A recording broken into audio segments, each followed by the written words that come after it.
Cheyenne Moon, bonjour. Bonjour.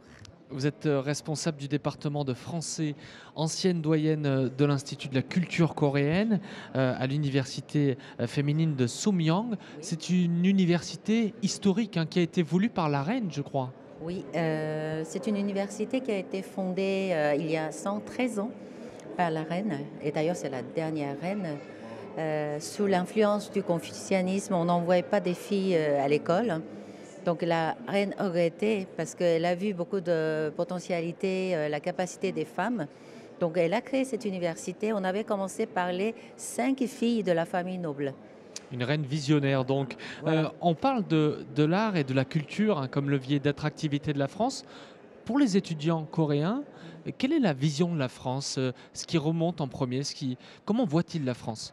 Oui, en premier lieu, ce ne sont pas seulement mes étudiants, pour les Coréens en général, les arts et la culture en premier, ensuite les produits de luxe, La mode. gastronomie, La entre autres cosmétique, peut-être. tourisme, cosmétique. Mais c'est vraiment l'art et culture à la française qui Oui, revient et en premier d'ailleurs, lieu. c'est considéré un peu comme la langue française est considérée un petit peu comme la langue des filles, et ce qui est un peu paradoxal. Et ensuite, l'allemand, c'est considéré comme la langue des garçons. D'accord. Ah, c'est marrant. C'était Ouais. garçon-fille. De sciences, Et le philosophie. français est appris dans les écoles coréennes ou dans les collèges, les lycées? Oui, au niveau du lycée, mais il n'y en a pas beaucoup, hein. Ouais, ouais. Hmm. C'est pas une deuxième langue.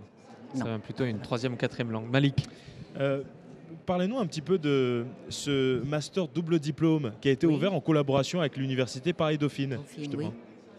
Oui, en fait, en tant que professeur du département de français, j'avais déjà, ça remonte 23 ans, hein, mais j'avais du souci parce qu'en Corée, étudier les sciences humaines, un peu égales, même si c'est psychologique, forte chance, risque de se trouver en chômage.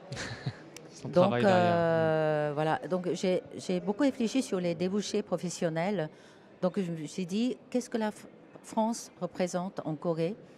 Donc, je ne peux pas convertir mes étudiants tout de suite en technologie, non. Donc la culture, surtout la formation à la gestion de la culture, ça collait bien. Hmm. Donc je cherchais un partenaire français. Donc j'ai trouvé Paris-Dauphine parce que à l'époque c'était un DESS qui a été créé pour la première fois en France. Je pense que c'est sous l'effet de la décentralisation culturelle. Donc il vous manquait terriblement des personnels spécialisés. C'était en Donc 1985, c'est ça? ça a été Ouais. créé. C'était la formation initiale. Après, en 2002, ils ont créé la formation professionnelle.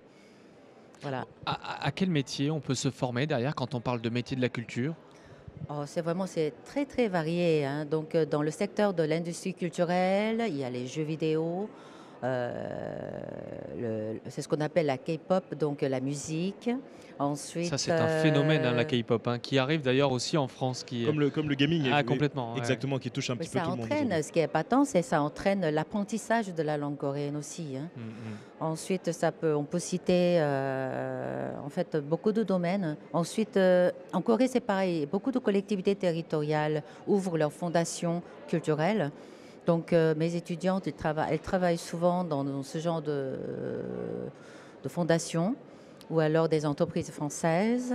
Après, dans des chaînes de télévision, galeries, entre autres. C'est vraiment très, très varié. Donc l'économie de la culture, le marketing aussi, énormément de métiers. Il y a un travail formidable qui est fait aujourd'hui du côté de la Corée. C'est ce que vous nous expliquez dans les détails au niveau des diplômes, au niveau des débouchés également. Oui. Euh, Finalement, quelles sont aujourd'hui les attentes des étudiants coréens? Bah, vous savez, avec la crise économique dont on parle, et d'ailleurs, je pense que ça a toujours existé, sauf que c'est à quel point c'est grave. Et aujourd'hui, on peut dire que c'est vraiment grave, parce qu'en Corée, il y a 9,3% du chômage des jeunes. Donc, trouver un travail au bout de X années des études menées assez dures, c'est très important. Donc, dans le secteur culturel, d'ailleurs, l'industrie culturelle coréenne qui marche quand même pas mal. Donc, ce qui est important, ce sont des débouchés professionnels, un job à la fin de leurs études. de vrais débouchés. Donc ce master double diplôme avec Paris-Dauphine, une première année en Corée, Oui. la deuxième en France. Ça va, le changement culturel, le changement de pays se fait facilement? Vous arrivez à les accompagner? Oui, pour cela, en fait, on se prépare déjà. Donc, en première année, les enseignants de Dauphine viennent pour intervenir.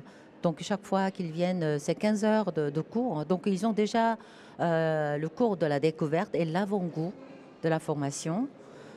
Sinon, avant de partir faire des études de master en France, au niveau de DOG et de licence, pendant l'été, on les envoie pour le programme de courte durée. Donc pareil, un peu les cours le matin, ensuite l'après-midi la visite des institutions culturelles. Ça, c'est un bon moyen de découvrir la France, hein. Tout à fait, tout à fait. Merci, merci Madame Moon pour tous ces éclaircissements et je vous rassure, vous vous exprimez dans un français parfait. Pas besoin de retouche, pas besoin de montage, pas besoin de quoi Non, que ce soit. c'est en direct. C'est parfait, c'est en direct et c'est Merci enregistré. beaucoup. Merci à vous. Merci.